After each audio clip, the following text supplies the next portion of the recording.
Y bueno, estamos en el mes de la Reforma. El mes de octubre es el mes de la Reforma. Estamos recordando este movimiento espiritual que se dio en el siglo XVI, pero con repercusiones hasta la fecha, hasta el día de hoy, y con repercusiones en la vida espiritual de la Iglesia de Jesucristo en todo el mundo. Ese movimiento que fue comenzado por un hombre pecador igual que nosotros, mortal igual que nosotros, pero que Dios usó para su gloria. Hace una semana estábamos hablando de las 5 solas, ¿sí se acuerdan?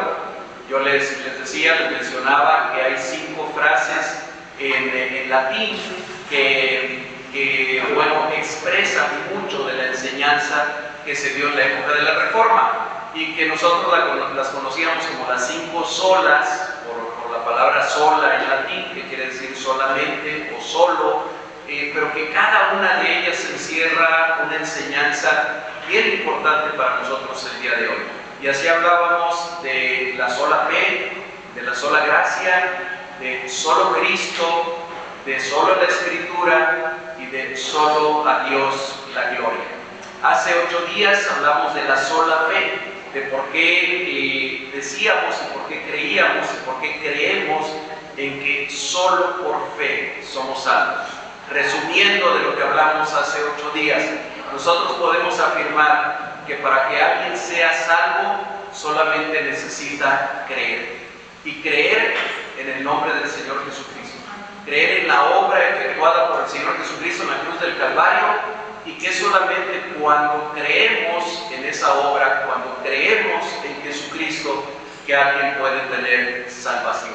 No hay ningún otro elemento, no hay ningún otro instrumento que Dios utilice para que nosotros seamos salvos más que la fe. Decíamos que no es la fe más ninguna otra cosa, no es la fe más las obras, no es la fe más el cumplimiento de la ley. Y por eso remarcaban los reformadores, y nosotros remarcamos también, solo y solamente por fe. Las obras no tienen ninguna participación en nuestra salvación. Las obras tienen su lugar, por supuesto, no quiero decir que no sean importantes, pero no para salvación, no son para que seamos salvos. Nadie puede ser salvo por obras. Ahora vamos a hablar de la segunda sola, o de la segunda expresión que usa ese término solo, y podemos decir solo por gracia. Solo por gracia es, hermanos, la respuesta escritural a la falsa enseñanza de que la salvación requiere de la gracia divina más los méritos establecidos por la Iglesia, una iglesia hecha por hombres, o por mandamientos de hombres. Es esa expresión de solo por gracia la que pone énfasis en la corrección de un error, de una desviación de la enseñanza, de una desviación doctrinal que pretende enseñar, que pretende decir que somos salvos por gracia más los méritos, o gracia más lo que algunos hombres establecemos que se necesita. Nosotros repetimos y vamos a demostrar hoy con las Escrituras que la meritocracia nunca ha sido una enseñanza bíblica. Los méritos necesarios para ser salvos nunca ha sido una enseñanza que se pueda desprender de la Biblia. Es una enseñanza que le fue añadida a las Escrituras y que pues a veces sigue siendo enseñada de esa manera, ¿verdad? Cuando se dice, sí se necesita la gracia de Dios, pero aparte de la gracia se necesitan también los méritos, o son importantes los méritos. Pero, ¿qué es la gracia? Habría que comenzar por eso. ¿Qué es la gracia? Fíjense que en la traducción que usamos la mayoría de nosotros, Reina Valera versión 1960 o revisión 1960, la palabra gracia aparece en 72 versículos en el Antiguo Testamento como traducción de las palabras hebreas gen con J, y Gesed, que por ahí a mi hermana le suena mucho ese nombre, ¿verdad? ¿Sí es Gesed, como se llama tu nieto? No. Ok, por ahí. Yo me acordaba que era como otro. Muy bien. De todas maneras, Gesed es una de las traducciones, o es una de las palabras que se traducen como gracia. Y aparece en 72 versículos en el Antiguo Testamento, los 39 libros del Antiguo Testamento. En el Nuevo Testamento aparece 127 veces, a pesar de que son solamente 27 libros. 127 veces se repite la palabra caris en griego, que se va a traducir como gracia en español. Y interesante que de esas 127 veces que aparece en el Nuevo Testamento la palabra gracia, 100 de ellas es en las epístolas de Pablo, es en las epístolas escritas por el apóstol Pablo. Pudiéramos decir que el tema que tenía apasionado a Pablo, el tema que Dios le dio más para que él escribiera y expandiera en sus cartas, fue el tema de la gracia. Digo, 127 veces en todo el Nuevo Testamento, 100 veces únicamente en las epístolas de Pablo, y de esas 100, la mayoría en la epístola de los Romanos. Pudiéramos decir también, el tema central de la epístola de los Romanos es la gracia de Dios. Sin embargo, no siempre tiene el mismo significado. Por ejemplo, tanto la palabra Gesed en el Antiguo Testamento como la palabra cáliz en el Nuevo Testamento, aunque más en el Antiguo que en el Nuevo, hay veces gracia se refiere, por ejemplo, a la belleza de una mujer, por ejemplo, ¿sí? En ocasiones se refiere también al favor que alguien está queriendo alcanzar de otra persona. Ustedes se acordarán de alguna expresión dicha a veces por los patriarcas: si he hallado gracia delante de tus ojos, al dirigirse a otra persona. Por ejemplo, la usó Jacob cuando se reencontró nuevamente con su hermano Esaú, y que él venía con miedo de que le iba a hacer Esaú, y esa expresión: si he hallado gracia delante de ti, si he hallado gracia delante de tus ojos. Entonces, en ocasiones quiere decir eso, en ocasiones puede hablar de la belleza o la gracia de una mujer, en ocasiones puede hablar también del favor que estamos esperando recibir de otros. Y uno de los teólogos más conocidos en el siglo XX, de nacionalidad estadounidense, Louis Berkhof, él escribe una teología que es obra clásica en los libros de teología sistemática de Louis Berkhof, y él usa una definición que a mí me gustó mucho, y dije, la voy a mencionar en el mensaje. Dice Louis Berkhof, leo entre comillas literalmente, dice: en primer lugar, la gracia es un atributo de Dios, una de sus perfecciones divinas. Es el inmerecido favor o amor de Dios, amor gratuito y soberano para el hombre en su estado de pecado y culpa, que se manifiesta en el perdón del pecado y en la liberación de la pena inmerecida. Esa es la definición que da la teología sistemática de Berkhof. Me pareció muy completa, y yo quisiera subrayar nada más de esa definición. Es el inmerecido favor o amor de Dios, amor gratuito y soberano para el hombre en su estado de pecado, y que lo va a llevar al perdón y la liberación de una pena inmerecida. Fíjense que otro teólogo más famoso que Louis Berkhof, pero que vivió en el siglo XVI, principalmente en Ginebra, aunque él era de origen francés, y que se llamaba Juan Calvino, él en sus comentarios en la institución de la religión cristiana, él comenta con mucha base bíblica, y dice: bueno, podemos distinguir dos tipos de gracia divina. Podemos la gracia divina entenderla en dos sentidos diferentes. Dice, podemos hablar de una gracia común. ¿Qué es la gracia común? Es el inmerecido favor de Dios hacia toda la humanidad, hacia todas las personas. Es debido a esa gracia común que los hombres no somos tan malos como pudiéramos ser, no somos tan perversos como pudiéramos ser. Es esa gracia común de Dios, es esa gracia divina que podemos entender como gracia común, la que impide que la sociedad se destruya y que nos destruyamos los seres humanos unos a otros.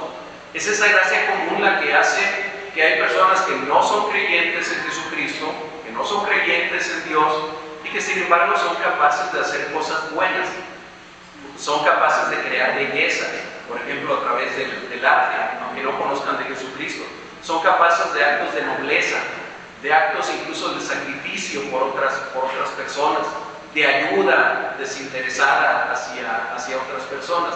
Es esa gracia común la que permite que aun cuando alguien no tiene a Cristo en su corazón, pueda ser capaz de hacer cosas buenas, de hacer cosas positivas, de hacer cosas bellas. Pero esa gracia común, enseñaba Calvino, no salva, no trae salvación. Y entonces tenemos que distinguirla de la gracia salvífica, que es aquella acción divina que provoca por la operación del Espíritu Santo la regeneración de un corazón corrupto y pervertido, y trae ese corazón corrupto y pervertido a los pies de Cristo y le da nueva vida. Es esa gracia salvífica que opera por medio del Espíritu Santo la que transforma los corazones, la que transforma las vidas y la que hace que un corazón que era totalmente corrupto y totalmente pervertido ahora venga a los pies de Jesucristo y sea transformado. Es sobre esta gracia, sobre la gracia salvífica, sobre la que escribieron los reformadores y a la que nos referimos hoy cuando hablamos de sola gratia o solo por gracia. Hemos sido salvados única y solamente por la gracia de Dios, sin la más mínima participación de nuestros méritos. No hay mérito de ningún tipo que nos haga merecedores de la salvación de Dios. No lo hay, simplemente. En el texto que leímos hace un momento, Efesios 2, del 1 al 10, podemos encontrar 3 enseñanzas relacionadas con la salvación de nuestras almas por la sola gracia. Voy a tratar de referirme muy brevemente a esas 3 enseñanzas. La primera, déjenme plantearla así: solo la gracia de Dios nos trajo de muerte a vida. Ustedes recuerdan que acabamos de leer en Efesios 2, 1 al 3, y Él os dio vida a vosotros cuando estabais muertos en vuestros delitos y pecados, en los cuales anduvisteis en otro tiempo, siguiendo la corriente de este mundo, conforme al príncipe de la potestad del aire, el espíritu que ahora opera en los hijos de desobediencia, entre los cuales también todos nosotros vivimos en otro tiempo en los deseos de la carne. Para comenzar a entender lo maravilloso de la gracia de Dios, debemos comenzar por entender cuál era nuestra condición antes de que Dios hiciera patente esa gracia o favor inmerecido en nosotros. A lo mejor no podemos entender lo grandioso de la gracia de Dios si no entendemos cuál era esa condición en la que vivíamos. Dice el versículo 1: y Él os dio vida a vosotros cuando estabais muertos. Fíjense que la palabra muerte en la Biblia en general la podemos encontrar con 4 significados diferentes. Yo ahorita voy a mencionar solamente uno de ellos, que es cuando habla de la muerte espiritual. En ese sentido, hay otras 3 aplicaciones que tiene también la palabra muerte, pero que no voy a mencionar aún, no voy a mencionar en este momento. Cuando Dios le advierte a nuestros primeros padres, Adán y Eva, en Génesis 2:17, que ya lo tienen ahí en pantalla, a lo mejor, bueno, no, sí se ve con la luz, ¿verdad? Sí, se puede leer. Bien, dice Génesis 2:17, es el Señor el que le está hablando a Adán y Eva. Ustedes conocen bien ese versículo. Mas del árbol de la ciencia, del bien y del mal, no comerás, porque el día que de él comieres, ciertamente morirás. Sin duda el Señor estaba hablando de la muerte espiritual, no solamente de la muerte física. De la misma manera que lo estaba haciendo el Señor Jesucristo cuando en la parábola conocida como del hijo pródigo, el padre, feliz por el regreso de su hijo, hace fiesta. Eso lo podemos leer en Lucas capítulo 15, versículo 24. Ustedes conocen también esa parábola, cuando el hijo pródigo cuando regresa nuevamente a casa, y aquel padre dice que están haciendo fiesta, que van a hacer fiesta, y dice: porque mi hijo muerto era y ha revivido, se había perdido y es hallado. No es que el padre estuviera diciendo que su hijo se había muerto físicamente y que ahora había resucitado. Él está hablando en un sentido espiritual. Está diciendo: era muerto espiritualmente, pero ahora ha revivido, se había perdido y es hallado. Hermanos, lo que provocó la muerte espiritual de Adán y Eva fue lo mismo que provocó la del hijo pródigo de esta parábola que cuenta el Señor Jesucristo en Lucas capítulo 15. Fue el pecado. El pecado es lo que produce la muerte espiritual. Por eso Efesios 2:1 nos dice que estábamos muertos en nuestros delitos y pecados, esos en los que todos nosotros anduvimos en otro tiempo, en los cuales vivíamos en otro tiempo. Sería muy engorroso enlistar todos los pecados en los que vivíamos en otro tiempo. Sería tal vez interminable irlos mencionando cada uno de ellos. Y por ello Pablo se refiere a esa condición solamente como aquella en la que vivíamos haciendo la voluntad de la carne y de los pensamientos. Es decir, vivíamos para satisfacer a nuestra carne y a nuestra propia manera de pensar, a nuestra propia mente. Y eso nos parecía lo más natural y lo más legítimo que podíamos hacer. En la ética del mundo, en la ética que todo el mundo comparte, si algo te gusta, te causa placer, lo quieres hacer y no daña a nadie, si cumple con esas condiciones, el mundo nos dice: adelante, no te detengas, puedes hacerlo, eres libre. Esa es la ética del mundo, no es la ética cristiana, no es la ética bíblica tampoco. Y aquí la palabra de Dios, en estos versículos que ya leímos hace un momento, nos revela tres cosas en cuanto a esa manera de vivir que teníamos anteriormente. La primera es que cuando vivíamos así, simplemente seguíamos la corriente de este mundo. No hay tal libertad. Sencillamente eres arrastrado por la corriente de lo que todos los demás hacen. Y a veces razonamos así: si todos los demás lo hacen, no debe ser tan malo, porque todo el mundo lo hace.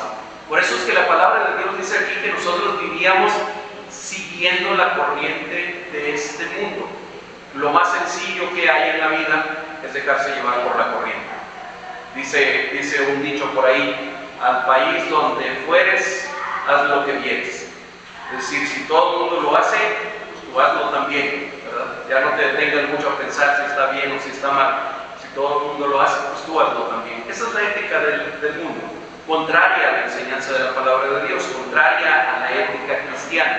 La segunda cosa que nos está diciendo también aquí en cuanto a esa manera de vivir es que esta manera de vivir le ha dado forma a alguien. Hubo alguien que formó esa manera de vivir, y dice que vivíamos conforme al príncipe de la potestad del aire. ¿Quién es el príncipe de la potestad del aire? ¿Quién es? Satanás, ¿verdad? Hay varios pasajes de la Escritura que nos permiten deducir esto. Sin duda es una forma de referirse al enemigo. Se le llama príncipe porque se le ha concedido una suerte de gobierno temporal. Tiene cierto poder temporal, y ese gobierno que tiene está limitado solamente a esta tierra, al espacio terrenal, pudiéramos decir al espacio atmosférico que hay dentro del planeta. Y tal vez por eso, porque ese espacio atmosférico está lleno principalmente de aire, una forma de referirse a él es conforme al príncipe de la potestad del aire. Así que, sin saberlo o sabiéndolo algunos, al vivir de esa manera, estábamos viviendo conforme a las enseñanzas, conforme a las instrucciones, conforme a la influencia del enemigo de Dios, del enemigo de nuestras almas, y que sin declararlo de una manera totalmente abierta, nosotros seguíamos seguramente en la mayor parte de las ocasiones sin saber. La tercera cosa que nos enseña aquí también relacionada con esa forma de vivir es que esta forma de vivir nos hacía por naturaleza hijos de ira. Por naturaleza hijos de ira. Esa era nuestra naturaleza y actuábamos en consecuencia con ella. Naturaleza que trae la justa ira de Dios, como lo enseña también la palabra del Señor en Romanos 1:18, a donde dice: porque la ira de Dios se revela desde el cielo contra toda impiedad e injusticia de los hombres que detienen con injusticia la verdad. Hermanos, Dios no es indiferente al pecado.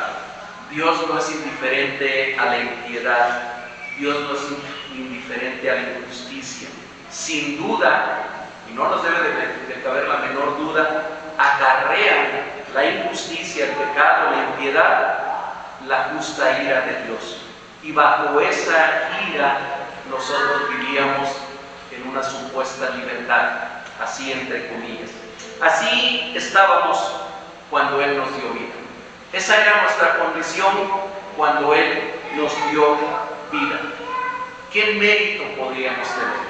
Yo les preguntaría, hermanos, yo quisiera que ustedes se preguntaran también, ¿qué mérito podíamos tener cuando vivíamos así? Siguiendo la corriente de este mundo, conforme al príncipe de la potestad del aire y siendo por naturaleza hijos de ira. En medio de esa manera de vivir, ¿qué méritos se nos podían abonar? ¿Qué méritos se nos podrían atribuir? ¿Qué pudo haber visto Dios en nosotros que lo hubiera movido a darnos vida? Si lo único que veía en nosotros era justificación para sentirse airado, razones para sentirse airado en contra de nosotros, no había absolutamente nada que Él pudiera ver en nosotros digno de traernos salvación. Lo hizo solo y solamente por gracia. Es decir, fue, usando las palabras otra vez de Luis Berco, el inmerecido favor de Dios, su amor gratuito y soberano, el que nos llevó de la muerte espiritual a la vida espiritual, de la muerte eterna a la que estábamos condenados, a la vida eterna que ahora nos fue regalada. Fue gratuita e inmerecidamente que nos resucitó sin ningún mérito, sin ninguna razón, aparte de su voluntad. Segundo punto al que me quiero referir, y que está también en este pasaje que leímos en Efesios 2, del 1 al 10. Solo la gracia de Dios trajo a Jesucristo a nuestra vida. Solamente la gracia de Dios trajo a Jesucristo a nuestra vida. Después de describir nuestra triste situación, en el verso 4 aparece ese bendito pero.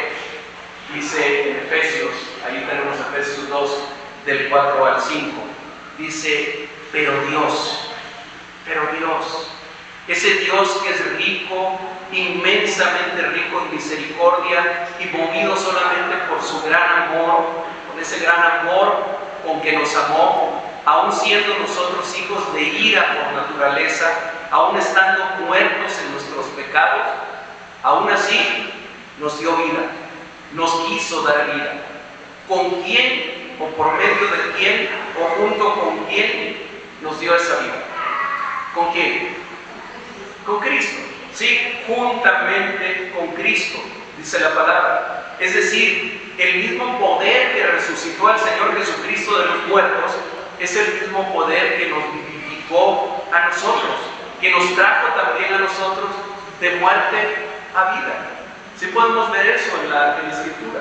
Es el mismo poder que resucitó al Señor Jesucristo, es el mismo poder que nos resucitó a nosotros, que nos llevó de muerte espiritual a vida espiritual. Fue su gracia, La gracia de Dios, la que trajo a Jesucristo a nuestra vida, la que trajo la vida de Jesucristo a vivificar la nuestra, y lo hizo, hermanos, gratuitamente. No nos costó a nosotros absolutamente nada, sin costo para nosotros, pero su gracia va más allá. También nos hizo, dice en Efesios 2:6, nos hizo sentar en los lugares celestiales con Cristo Jesús. Nos hizo sentar en los lugares celestiales con Cristo Jesús. Hermanos, la muerte, resurrección y ascensión a los cielos de nuestro Señor Jesucristo es una realidad histórica. Es algo que ya se dio en la historia. El Señor Jesucristo murió en la cruz, resucitó al tercer día, estuvo 40 días entre sus discípulos y después ascendió a los cielos. Y ahora está sentado a la diestra del Padre. Y de ahí va a venir nuevamente en su segunda venida. Pero eso que es una realidad histórica en el Señor Jesucristo, hermanos, es una realidad también para nosotros. Nosotros ya hemos resucitado. Aquí estamos entre puros resucitados. Ya hemos sido resucitados. En el sentido espiritual, estábamos muertos espiritualmente y ahora tenemos vida espiritualmente. Eso es una resurrección. Es una resurrección espiritual. Pero ¿saben qué, hermanos? Que va a llegar un día también, que está en el futuro todavía para nosotros, en que también vamos a resucitar físicamente, en que nuestros cuerpos, de que los que ya hayan o hayamos muerto cuando el Señor Jesucristo venga nuevamente, van a ser resucitados también corporalmente. Esta mañana hablábamos un poquito, cuando estábamos enseñando sobre la persona de Jesucristo, que de repente algunos pensamientos o algunas tendencias buscan decir que el cuerpo no vale nada, que el cuerpo solamente es como la cárcel del espíritu y que no tiene mayor importancia. Bueno, esa enseñanza es muy helénica, muy griega, pero no es bíblica, ni es tampoco parte del pensamiento hebreo que encontramos en la Escritura. Nosotros somos hechos como seres integrales, cuerpo y alma, cuerpo y espíritu. Y un día este cuerpo que el Señor nos dio va a resucitar también físicamente. Así tan cierto como que ya ocurrió con el Señor Jesucristo, tan cierto como que espiritualmente ya resucitamos, es que también lo vamos a hacer físicamente en el futuro. Y podemos dar por un hecho ya, como lo hace la palabra de Dios, que ya estamos sentados en los lugares celestiales con Cristo Jesús. No físicamente todavía, pero sí espiritualmente. Y un día lo vamos a estar también físicamente, junto con Él. Por eso es que dice aquí la palabra, y juntamente con Él nos resucitó y asimismo nos hizo sentar en los lugares celestiales con Cristo Jesús. Podemos darlo por un hecho. Otro pasaje de la Escritura que está en Colosenses, capítulo 3, versículos 1 al 3, habla de lo mismo y dice, lo leo rápidamente: si pues habéis resucitado con Cristo, y conste que eso dijimos que ya ocurrió, dice, buscar las cosas de arriba, donde está Cristo sentado a la diestra de Dios. Poner la mira, hermanos, fíjense cómo dice aquí, poner la mira, pongan la mira en las cosas de arriba, no en las de esta tierra. No pongan su mira, no pongan su meta, no pongan su anhelo, su esperanza en las cosas de esta tierra. Pónganlo en las cosas de arriba. Porque habéis muerto, dice aquí la palabra, y vuestra vida está escondida con Cristo en Dios. Versículo 4. Cuando Cristo, vuestra vida, se manifieste, entonces vosotros también seréis manifestados con Él en gloria. ¿Por qué Dios hizo que nosotros, hijos de ira, muertos en nuestros delitos y pecados, que seguíamos al príncipe de este mundo, nosotros, que éramos así, disfrutáramos de las mismas bendiciones que disfruta su Hijo amado? ¿Por qué? ¿Por qué si éramos así, si vivíamos de esa manera, quiso, como lo dice aquí, que nosotros disfrutáramos de todas esas bendiciones de las que disfruta y ha disfrutado su Hijo amado? La respuesta es por gracia. Solo por gracia. Dios trajo a Jesucristo a nuestra vida. Y llego al tercer punto y el último que quiero abordar. Solo por gracia de Dios hemos recibido la fe en Jesucristo. Solo por gracia de Dios hemos recibido la fe en Jesucristo. Así que finalmente en el versículo 8 que leímos hace un momento de Efesios 2, se hace explícito lo que ya se entendía como algo implícito. Y nos dice claramente en el versículo 8, porque por gracia sois salvos. Así para que ya nos quede completamente claro, porque por gracia sois salvos. Hermanos, la salvación es una acción completa que tiene un efecto en el presente, pero que abarca varias realidades. Fuimos elegidos y fuimos predestinados desde antes de la fundación del mundo, es decir, en el pasado, en un pasado temporal. Eso es nuestra salvación desde la eternidad, pudiéramos decir. Es una hermosa realidad también en el presente. Ya somos salvos, ya hemos sido salvados por la gracia y por la misericordia de Dios. Estamos siendo santificados, pero también la salvación será una hermosa realidad en el futuro. Será completa nuestra salvación cuando el Señor venga o cuando nos llame para que moremos con Él en las mansiones celestiales juntamente con Él. La única causa, les decía al principio, la única causa instrumental de esta salvación, déjenme explicarles un poquito eso de la causa instrumental, de la misma manera que la causa instrumental de una escultura bellísima es el cincel y el martillo del escultor. Esa es la causa instrumental de algo. Bueno, la única causa instrumental de esta salvación es la fe. El único instrumento que Dios usa para traer esa salvación a nuestra vida es la fe. Por eso dice la palabra que acabamos de leer, por medio de la fe. La causa primera de nuestra salvación es el favor inmerecido de Dios, su gracia. La causa instrumental es la fe. Por eso, sola fide, solo por fe, y sola gratia, solo por gracia, van juntas. No las podemos separar. Va junta una cosa con la otra. Y eso nos dice en la Escritura también, en Efesios 2:8, dice, porque por gracia sois salvos por medio de la fe. Y esto, incluso quise poner aquí entre comillas y subrayado, esto no de vosotros, pues es don de Dios. Y aquí hay dos posiciones entre quienes estudian la Biblia a detalle. Algunos dicen que esto se refiere probablemente a la salvación, al ser salvos, esto es de ser salvos. Otros dicen que esto seguramente se refiere a la palabra fe. Y yo no tengo conflicto con eso. Creo que ambas cosas, la salvación y la fe, son un don de Dios, son un regalo de Dios. Finalmente, el peso de todo este versículo que hay aquí en la última frase es don de Dios. Es decir, si tenemos fe, amados hermanos, es por un don de Dios, es por un regalo de Dios.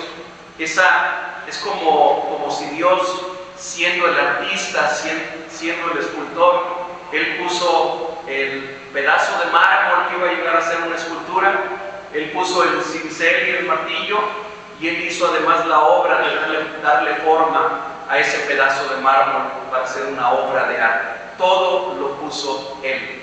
Hemos sido salvos por gracia, por medio de la fe, y tanto la salvación que recibimos como la fe que tenemos es un don de Dios, es un regalo de Dios, no es de nosotros. Hermanos, tenemos que tener claro que la fe no precede a la regeneración, sino que es consecuencia de ella. La recibimos solo por gracia. Recibimos la fe solo por gracia, inmerecidamente. Es un don de Dios.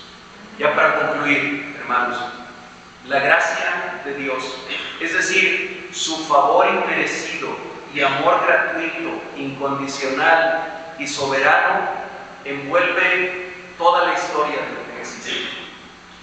Solo por gracia Dios creó todo lo que existe. Ya lo hemos mencionado hace algunos meses cuando hablábamos de la creación. Dios no necesitaba crear. Dios no creó por necesidad. Él está completo desde la eternidad. Él no necesitaba que hubiera una creación. ¿Por qué creó Dios todo lo que creó? Sí, por gracia. Por gracia. Por su amor y su favor inmerecido para nosotros. Solo por gracia también, hermanos, hizo al hombre y a la mujer a su imagen y a su semejanza, y los hizo enseñorear sobre toda su creación terrena. Solamente por gracia lo hizo. Tampoco necesitaba hacerlo. Tampoco tenía ninguna necesidad de que hubiera entre toda la creación que él hizo un ser que se encargara de administrar la creación, de señorear sobre ella, pero por gracia hizo al hombre e hizo a la mujer. Solo por gracia no dejó al hombre caído en su miseria, sino decretó también desde la eternidad su redención. También su redención, también ese decreto de redención de parte de Dios fue por gracia. Desde el mismo momento de la caída estaba ya ahí la respuesta de redención para el ser humano. Respuesta que Dios había generado desde la eternidad. Solo por gracia el Padre envió al Hijo para que se hiciera hombre y en esa condición tomara forma de siervo y se humillara hasta lo sumo para tomar nuestro lugar y pagar nuestros pecados en la cruz del Calvario. Solo por gracia el Padre y el Hijo enviaron al Espíritu Santo para que viniera a nuestros corazones, para que regenerara nuestros corazones y para que nos trajera ahora cada uno de nosotros de muerte a vida. Solo por gracia hemos sido traídos de la muerte espiritual en la que vivíamos a la vida eterna en Cristo Jesús. Somos salvos por gracia, no por obras, por gracia, no por méritos.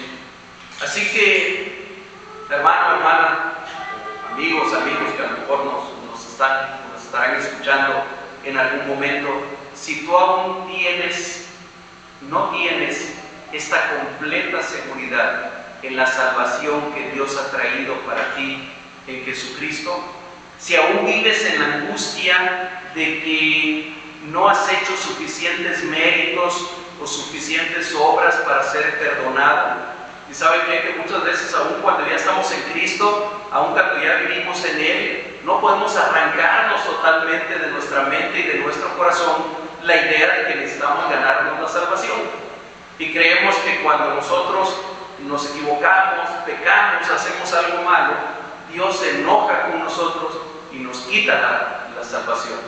Bueno, esa no es una enseñanza bíblica, es algo que yo espero que nosotros no creamos. Nosotros hemos sido salvos por gracia y el Señor en esa misma gracia y en esa misericordia nos va a mantener salvos hasta que lleguemos con Él, hasta que lleguemos al puerto final, hasta que lleguemos a nuestra meta, que será estar con Él. Es cierto, debemos de tratar de vivir en obediencia delante de Dios. Es cierto, debemos de buscar poner en práctica los mandamientos de Dios. Es cierto, debemos de buscar hacer las buenas obras que dice en el pasaje que leíamos, Él ha preparado de antemano para que anduviéramos en ellas. Es cierto, debemos vivir así, pero quitemos de nosotros el peso, la carga de pensar que si nos equivocamos en algo, entonces Dios nos va a quitar la salvación. No es así, hermanos. Somos salvos por gracia y el mismo que inició la buena obra en nosotros, dice también su palabra, la completará hasta el día de Cristo Jesús.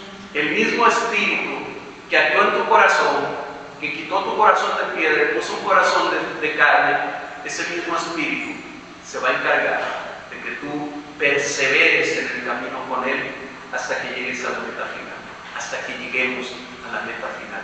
Así que, ¿qué nos toca hacer a nosotros? Si ya somos salvos, ya hemos sido salvos por gracia, ya hemos sido salvos por medio de la fe, entonces, ¿qué nos toca hacer? Nos toca vivir agradecidos, nos toca vivir una vida de entrega a aquel que nos amó de esa manera, aquel que aún estando nosotros muertos en nuestros delitos y pecados, nos quiso dar vida sin merecimiento alguno, sin mérito alguno, que nuestra vida esté rendida delante de Él y que nosotros busquemos también lo mismo que Él está buscando. Él está buscando a sus ovejas perdidas. Él está buscando a sus ovejas que todavía no lo conocen, que están fuera de su redil, que están fuera de su camino, y que Él quiere usar la vida de cada uno de nosotros para que esas ovejas vengan al redil de Él también, para que aquellas que le fueron dadas por el Padre vengan también por gracia al conocimiento de Él. Eso es lo que nos toca hacer. Ese es el sentido que tenemos ahora de la vida. No luchemos por nuestra salvación. Jesús ya hizo eso. No nos desgarremos porque a lo mejor nos hemos equivocado en algo, porque a lo mejor hemos caído en algo. El Señor Jesucristo hizo una obra perfecta en la cruz del Calvario. Su sacrificio fue hecho, dice en el libro de Hebreos, una sola vez. ¿Y para cuánto tiempo? Y para siempre. Para siempre. Es irrepetible esa obra del Señor Jesucristo en la cruz del Calvario. Está completa y nosotros estamos completos en Él. Oremos, hermanos. Amado Dios, bendito seas, Padre. Gracias nuevamente, Señor. Gracias por esa sublime gracia que a veces cantamos. Gracias por esa gracia incomprensible para nosotros. Gracias por tu favor inmerecido, por tu amor incondicional y soberano que nos tiene aquí el día de hoy. No es por nuestros méritos, no es por nuestras obras, no es por nuestra bondad, no es por nuestra obediencia que hemos sido salvados, que hemos sido traídos de la muerte a la vida. Ha sido solamente por tu gracia. Y no nos queda más que caer rendidos delante de ti en adoración, en alabanza a tu nombre, en gratitud delante de ti. No nos queda, Señor, más que anhelar con el más profundo anhelo, vivir para ti, cumplir, Señor, con aquello que tú quieres que cumplamos y hacer lo mismo que tú estás haciendo todos los días, buscar a aquellos que todavía no te conocen, buscar a aquellos que, habiendo sido elegidos desde antes de la fundación del mundo, aún viven siguiendo la corriente de este mundo, aún viven siguiendo al príncipe de la potestad del aire, aún viven siendo como hijos de ira, aun cuando sin saber son hijos tuyos. Señor, usa nuestra vida para cumplir con ese propósito tuyo. Gracias, gracias, bendito Dios, por tu palabra. Toma nuestra vida en tus manos. Lo pedimos en el nombre de Jesucristo. Amén. Amén.